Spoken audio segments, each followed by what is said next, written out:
ভগবান যে এত কেন নিষ্ঠুর এই অবলা পশুগুলোকে কিভাবে কষ্ট দেয় দেখেও অনেক খারাপ লাগে। এই ভিডিওটা অনেক দিন আগে শ্যুট করা, প্রায় 4-5 দিন আগের। তো আজকের ডেট হচ্ছে 15/5/2025। তো আজকের দিনে দাঁড়িয়ে মেরুর অবস্থা খুবই বাজে, ও একদম টলে টলে পড়ে যাচ্ছে।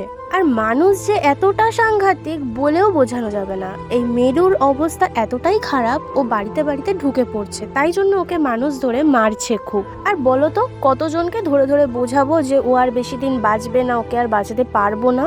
যদি কাউকে এই কথাটা বলতে যাই তখনই সে বলবে যে ঘরের মধ্যে তাহলে ঢুকিয়ে রাখ। হ্যাঁ, ঘরের মধ্যেই ঢুকিয়ে রাখতাম যদি আমাদের ঘরে একটা পশু না থাকতো। তো আমাদের সামর্থ্য মতো আমরা অনেকটাই চেষ্টা করেছি মেরুকে বাঁচানোর জন্য, কিন্তু মেরুর কন্ডিশন খুবই খারাপ। ভিডিও শেষে একটাই কথা বলবো যে আমরা এই খেলাতে হেরে গেছি, আমরা পারলাম না জিততে।